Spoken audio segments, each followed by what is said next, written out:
Shalom, selamat siang. Perkenalkan, saya Irene PJ. Saya salah satu dosen pada Universitas Musamus, Fakultas Ekonomi dan Bisnis, dan saya berada di jurusan manajemen. Untuk konsentrasi keilmuan saya adalah dosen dengan konsentrasi manajemen sumber daya manusia. Kemudian saya sendiri mengampu salah satu mata kuliah konsentrasi yaitu manajemen sumber daya manusia. Mata kuliah sumber daya manusia diampu pada semester genap. Pada kesempatan ini saya akan menyajikan video pengajaran, di mana pembuatan video ini merupakan pernyataan diri dosen dalam unjuk kerja Tridharma Perguruan Tinggi atau yang kita sebut dengan PDD UKT PT. Tujuan pembuatan video ini adalah untuk melengkapi persyaratan pengajuan sertifikasi dosen pada tahun 2025. Salah satu video pembelajaran saya yaitu pada mata kuliah manajemen sumber daya manusia terdapat pada pertemuan ketiga, dan mata kuliah sumber daya manusia ini merupakan kepakaran keilmuan saya. Mata kuliah ini adalah mata kuliah sifatnya adalah wajib dengan bobot 3 SKS. Seperti halnya mata kuliah yang lain, mata kuliah manajemen sumber daya manusia terdiri dari 16 kali pertemuan, di mana dibagi dalam pengajaran atau pembelajaran terdapat dalam 14 kali pertemuan. Kemudian yang 2 kali pertemuan adalah ujian, di mana ada ujian tengah semester dan ujian akhir semester. Bentuk pembelajaran yang dilakukan adalah tatap muka dengan metode ceramah, penugasan mahasiswa, dan diskusi. Acuan saya menggunakan metode ceramah dan diskusi dalam pembelajaran ini adalah untuk adanya interaksi antara saya sebagai penyaji materi dan penerima materi, dalam hal ini adalah mahasiswa. Interaksi dapat berupa tanya jawab, dan diskusi dapat berupa tanggapan terhadap fenomena yang terjadi pada manajemen sumber daya manusia. Tanggapan fenomena harus berdasarkan sumber dan informasi yang jelas yang menyangkut dengan sumber daya manusia. Contoh fenomena yang dapat ditanggapi adalah terkait dengan perencanaan sumber daya manusia dan perencanaan karir pada era global. Deskripsi mata kuliah manajemen sumber daya manusia yang perlu dipahami di dalam mata kuliah ini adalah konsep dari manajemen sumber daya manusia itu sendiri, kemudian menyangkut dengan proses-proses manajemen yaitu perencanaan, rekrutmen, seleksi, kemudian di dalam juga membahas terkait dengan kompensasi, menyangkut dengan hubungan industrial, lalu menyangkut dengan isu-isu kontemporer atau hal-hal yang menyangkut dengan sumber daya manusia yang terlihat dalam era globalisasi. Dalam pembelajaran mata kuliah sumber daya manusia, terdapat komponen penilaian yang dilakukan oleh dosen terhadap mahasiswa. Salah satu komponen penilaian yang saya lakukan adalah menyangkut dengan presensi yaitu 10%, kemudian tugas 20%, dengan kriteria adalah pemberian tugas individu dan kelompok. Kemudian penilaian yang ketiga menyangkut dengan kuis yaitu 15%, UTS 25%, dan yang terakhir adalah UAS dengan besaran 30. Sumber-sumber yang digunakan dalam pembelajaran manajemen sumber daya manusia, yang pertama pada sumber utama terdapat dari Barry Gerhardt dan Mila Badria. Kemudian sumber pendukung yang digunakan adalah dari buku Hasibuan. Nah, adapun CPL, CPMK, dan sub CPMK dalam pembelajaran ini adalah sebagai berikut. CPL dalam mata kuliah ini ada 4. Yang pertama, menunjukkan sikap etis, tanggung jawab, dan profesionalisme dalam menerapkan prinsip-prinsip manajemen sumber daya manusia di organisasi. Kemudian CPL yang kedua, menguasai konsep teori dan prinsip dasar manajemen sumber daya manusia, termasuk perencanaan, rekrutmen, pelatihan, pengembangan, kompensasi, hubungan kerja, serta evaluasi kerja. Kemudian CPL yang ketiga, menyangkut dengan mampu mengidentifikasi, menganalisis, dan merumuskan solusi atas permasalahan sumber daya manusia secara sistematis, serta mampu menyampaikan ide dan informasi secara efektif, baik secara lisan maupun tulisan. CPL yang keempat yaitu mampu merancang dan menerapkan strategi manajemen sumber daya manusia yang mendukung pencapaian tujuan organisasi dengan mempertimbangkan faktor hukum, sosial, etika, dan pengelolaan tenaga kerja. Nah, dari 4 CPL yang digunakan dalam pembelajaran ini maka terdapat 8 CPMK. Dari 8 CPMK itu salah satunya yang digunakan dalam pembelajaran ini adalah mahasiswa mampu menganalisis fungsi-fungsi manajemen sumber daya manusia seperti perencanaan sumber daya manusia, rekrutmen dan seleksi, pelatihan dan pengembangan, manajemen kinerja, kompensasi, dan hubungan kerja. Dari CPMK yang telah dijelaskan terdapat pula 10 sub CPMK. Dari 10 sub CPMK itu dalam pembelajaran ini, 3 diantaranya adalah mahasiswa mampu menganalisis kebutuhan tenaga kerja dan menyusun perencanaan sumber daya manusia berdasarkan strategi organisasi. Kemudian yang kedua, mahasiswa mampu menjelaskan metode pelatihan dan merancang program pengembangan karyawan yang berkelanjutan. Kemudian yang ketiga, mahasiswa mampu menganalisis tantangan pengelolaan sumber daya manusia di era digital, globalisasi, dan perubahan teknologi. Demikianlah beberapa bagian dalam mata kuliah manajemen sumber daya manusia. Selanjutnya akan ada video pembelajaran pada salah satu pertemuan dari mata kuliah manajemen sumber daya manusia, yaitu terdapat pada pertemuan ketiga dengan materi perencanaan karir dan sumber daya manusia. Selamat menyaksikan. Baik, selamat siang. Sehat. Cuaca di luar mendung, tapi terima kasih kehadirannya di kelas. Hari ini kita di mata kuliah manajemen sumber daya manusia, lalu kita di pertemuan ketiga.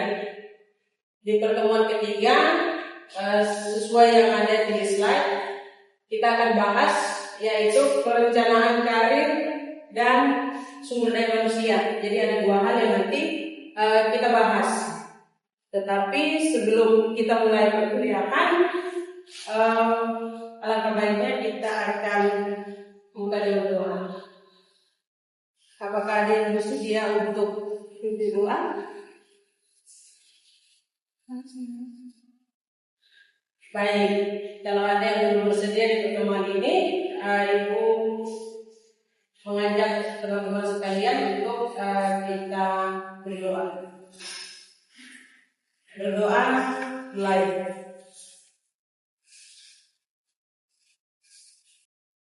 Berdoa selesai.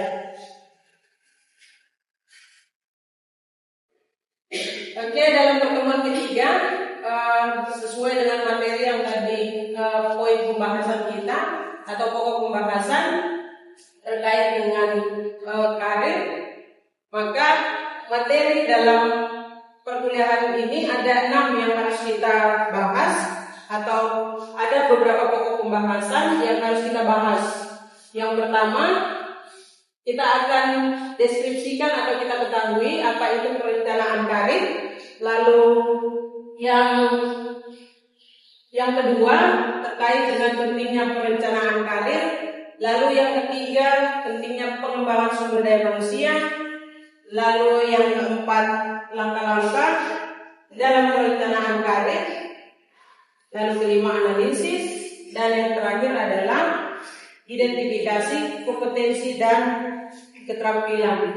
Jadi kita akan melihat bagaimana sih kemudian kompetensi dan keterampilan itu ketika kita kaitkan dengan perencanaan karir maupun yang melekat di dalam adalah sumber daya manusia.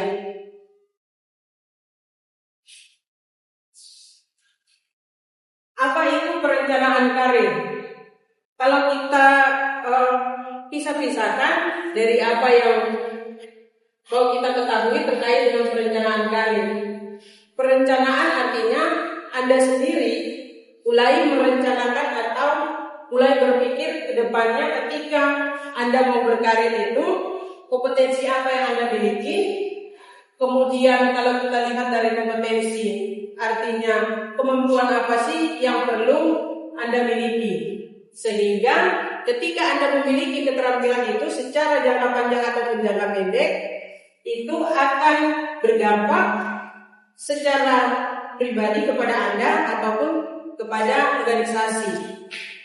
Kalau kepada pribadi Anda mungkin ketika bulan kedua ketika Anda bergabung dalam organisasi, Anda sendiri belum mempunyai satu keterampilan.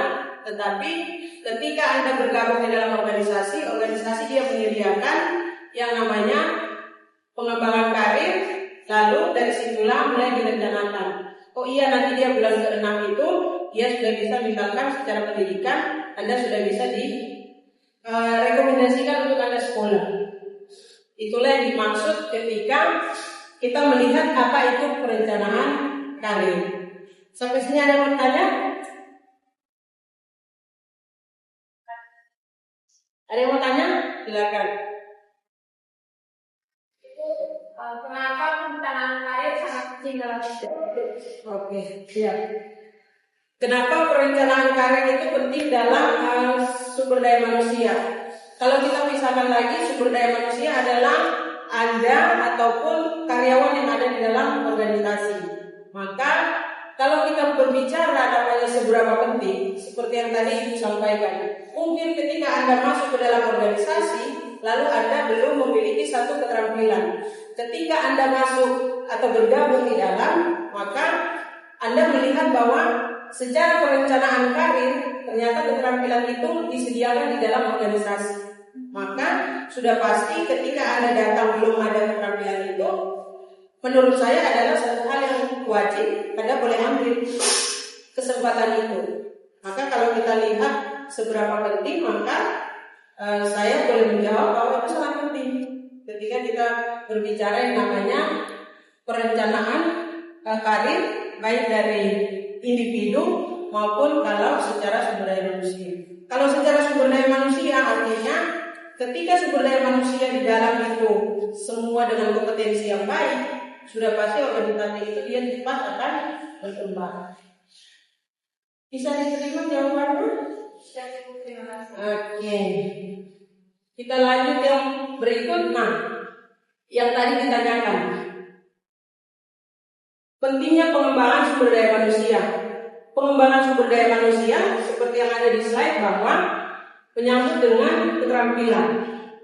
Maka misalkan ketika Anda sebagai alumni yang baru lulus dari universitas, biasanya ketika Anda ada di dalam satu organisasi, ada hal-hal yang memang kemudian secara keterampilan tidak ada atau Anda tidak miliki sama seperti yang mungkin senior-senior Anda di dalam organisasi.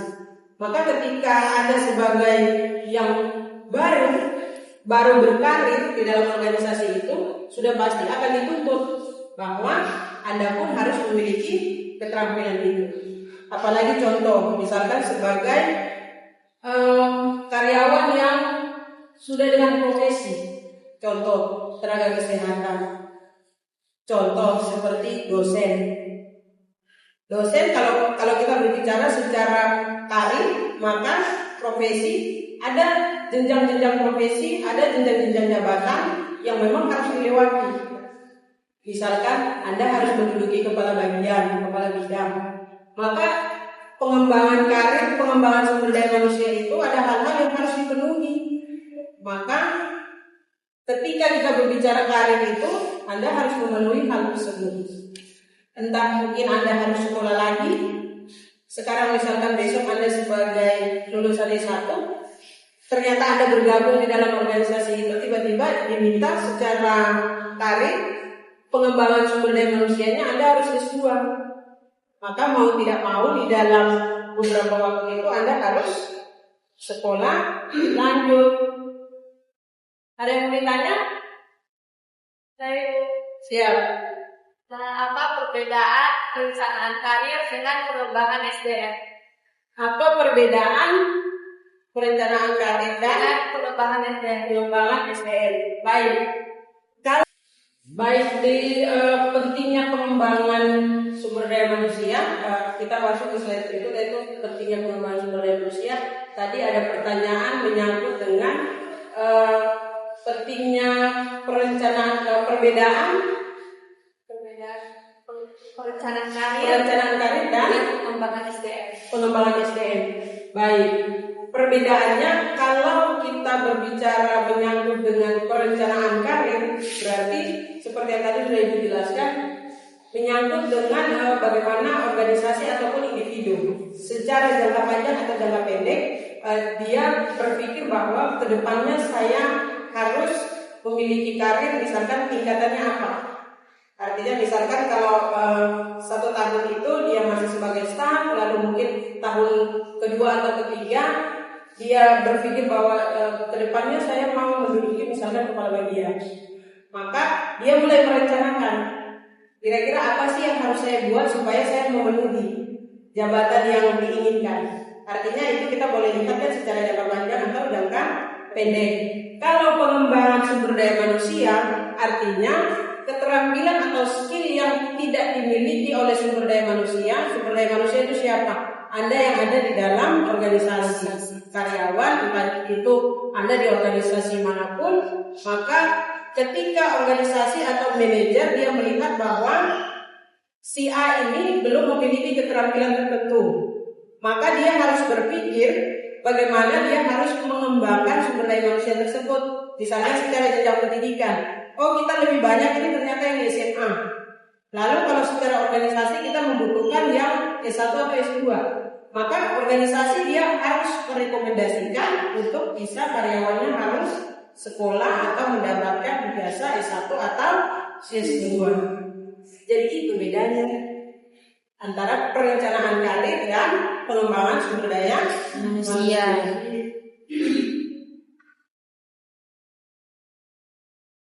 Lalu yang berikut, nah yang tadi ditanyakan sempat saya singgung sedikit. Bagaimana sih ketika kita berpikir jangka panjang dan jangka pendek mengenai dengan karir atau Anda mengembangkan sumber daya manusia di dalam. Yang pertama, kita lihat di slide yang sebelah kiri atau poin sebelah kiri. Contoh, ciptakan tujuan karir yang bersifat jangka panjang atau jangka pendek. Seperti yang misalkan secara teknis Anda misalkan beberapa aplikasi yang baru di dalam mungkin organisasi itu dia gunakan, Anda tidak miliki. Maka ketika setiap hari Anda bekerja aplikasi itu dipakai. Maka kalau kita berbicara secara perencanaan karir, langkah apa yang harus Anda buat? Maka ada prosedur atau ada langkah-langkah, misalkan Anda harus belajar secara mandiri. Itulah yang boleh kita sebut secara sumber daya manusia, Anda mengembangkan kemampuan Anda secara mandiri.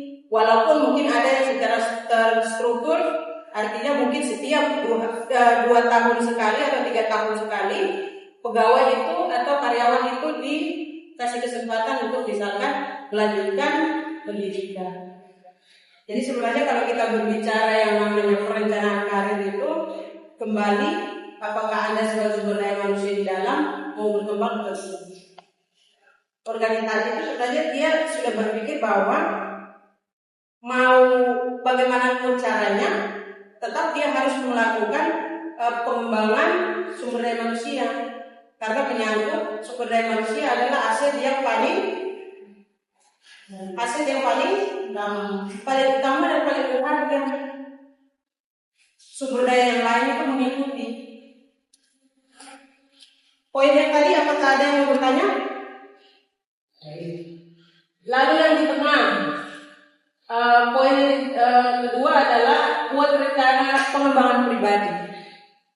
Maka kembali kepada pribadi daripada pegawai atau karyawan. Anda mau berkembang atau tidak? Kalau mau stuck di situ saja, tidak mau menduduki jabatan, Anda tidak mengupayakan itu, berarti sampai Anda pensiun, maka itulah jabatan yang Anda dapat atau jabatan yang Anda duduki. Lalu yang terakhir adalah evaluasi minat keterampilan. Seperti yang biasa misalkan disampaikan, kalaupun Anda sebagai sumber daya manusia di dalam Anda tidak menyukai sesuatu, maka jangan ambil. Maka itulah yang kemudian kita boleh lihat di poin yang terakhir itu Anda evaluasi. Kalau Anda sudah coba potensi itu tidak bisa-bisa, ya sudah pasti itu bukan satu bentuk karir Anda ke depan, maka Anda harus cari satu bidang kerja ataupun Anda harus masuk dalam satu organisasi yang memang sesuai. Lalu yang berikut adalah analisis kebutuhan pengembangan sumber daya manusia. Kalau kita boleh lihat secara sederhana, analisis kebutuhan pengembangan sumber daya manusia, artinya Anda lihat misalkan dari 10 karyawan, ketika Anda misalkan bergerak di bidang kuliner, lalu Anda punya 10 karyawan kuliner, lalu Anda mengeluarkan produk makanan. Dari 10 karyawan yang cuma bisa membuat produk makanan cuma 1. Maka apa yang harus Anda lakukan ketika Anda melakukan analisis kebutuhan? Ternyata kita itu secara kasar memiliki banyak pelanggan. Maka sudah pasti tuntutannya adalah organisasi dia harus melakukan pengembangan karir ataupun sumber daya manusia. Jadi mau tidak mau yang 9 itu harus di training, dibuatkan pelatihan, entah itu biar laki-laki harus bisa buat kue, harus bisa masak. Maka itu adalah kesesuaian dengan organisasi atau bidang kerja Anda. Misalkan contoh anak-anak ekonomi, kalau masuk biasanya kalau secara keseluruhan dipandang adalah ekonomi itu harus bisa buat laporan keuangan. Tapi kita manajemen misalkan hanya hal-hal dasar yang kita ketahui. Maka ketika Anda dipercayakan satu bidang tertentu, ketika Anda secara keilmuan tidak dapat, maka pengembangan harus ada, pelatihan harus ada. Itulah yang kita bicarakan secara pengembangan karir dan sumber daya manusia. Kita bahas tadi atau Ibu sudah menjelaskan mengenai analisis kebutuhan pengembangan sumber daya manusia. Kita masuk di slide berikut, yaitu identifikasi kompetensi dan keterampilan. Identifikasi artinya masih mirip dengan slide yang sebelumnya, artinya Anda mulai melihat kebutuhan kompetensi yang diperlukan itu apa. Apakah si B ini kalau dia dikasih jabatan sebagai kepala koki, apakah dia harus mengikuti bagaimana caranya dia memasak, bumbu yang pas itu seperti apa, takaran kalau masak kangkung itu bumbunya harus garamnya seberapa ukuran, kalau ukuran pesanan makanan dengan porsi tertentu, baiknya porsi yang dimasak itu bahan mentahnya harus berapa. Maka mungkin ketika si A ini dia masuk ke dalam organisasi Anda, dia tidak memiliki pengetahuan itu atau keterampilan itu, atau yang kita sebut dengan kompetensi. Maka ketika Anda melihat bahwa sumber daya manusia saya membutuhkan keterampilan itu, maka berdasarkan analisis Anda, maka Anda menyatakan bahwa si A dan si B perlu mengikuti pelatihan atau pendidikan daripada keterampilan tertentu. Yang pertama yang perlu dilihat ketika kita identifikasi kompetensi dan keterampilan adalah pemahaman dalam analisis. Analisis artinya misalkan ketika terkadang kalau kita berbicara dia harus pas juga seseorang kalau melakukan pekerjaan, bisa saja dia taruh misalkan bumbu penyedap, bisa saja ada lebih ada kurang. Tetapi ada satu fenomena yang mungkin Anda bisa lihat bahwa terkadang cuma dia melihat saja lalu dia sendok penyedap lalu dia taruh. Ketika Anda cicipi makanan itu rasanya sesuai. Itulah yang kemudian boleh dianalogikan dalam pemahaman analisis.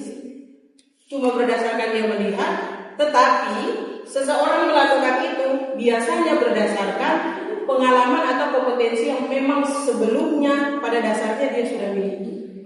Tinggal ibaratnya dipoles sedikit. Nah, dipoles sedikit itulah yang kemudian masuk di dalam kalau kita berbicara mengenai pengembangan sumber daya manusia. Kemudian kita lihat dalam analisis pekerjaan.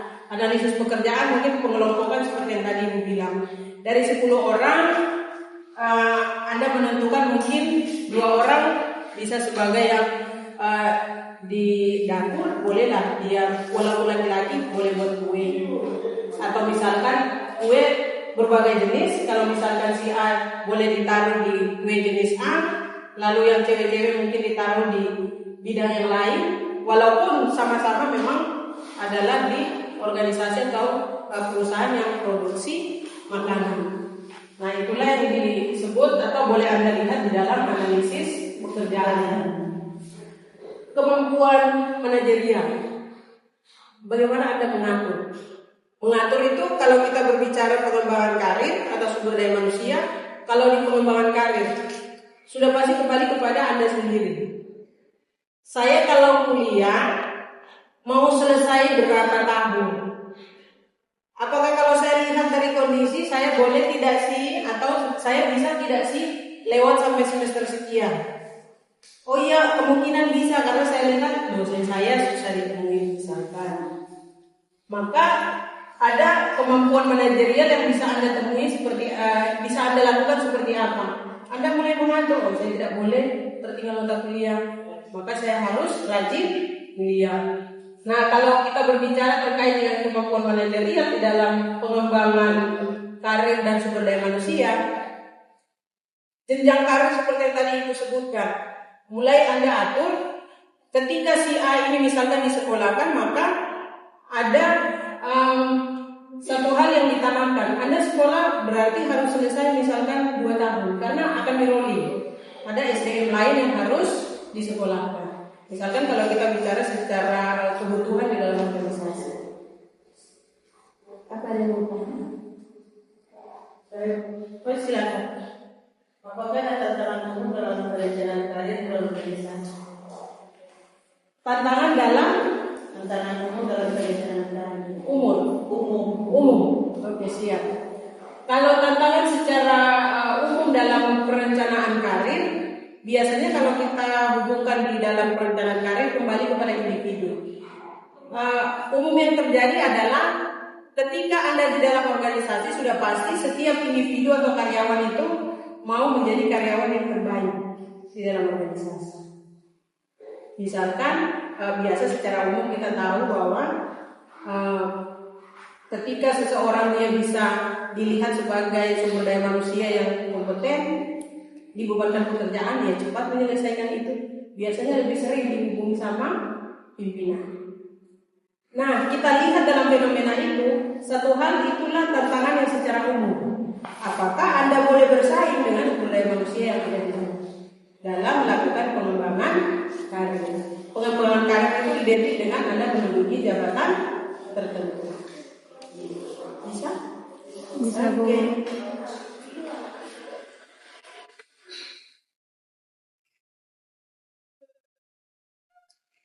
Mungkin untuk pertanyaan saya rasa cukup ya. Iya, Ibu. Ada beberapa yang sudah bertanya. Materi juga saya rasa cukup ringan. Silakan nanti bisa diakses. Entah ini boleh nanti saya share juga materinya boleh. Lalu untuk pertemuan berikut nanti kita ketemu di minggu-minggu berikut dalam perkuliahan dengan materi yang berbeda. Baik, Ibu rasa pertemuan kita di pertemuan ketiga cukup. Terima kasih untuk beberapa teman-teman yang sudah bertanya. Nanti materi silakan nanti entah saya share di dalam grup atau seperti apa supaya teman-teman bisa akses. Lalu saya tutup perkuliahan ini. Terima kasih kehadirannya. Pulang hati-hati dan selamat siang. Siang, Ibu.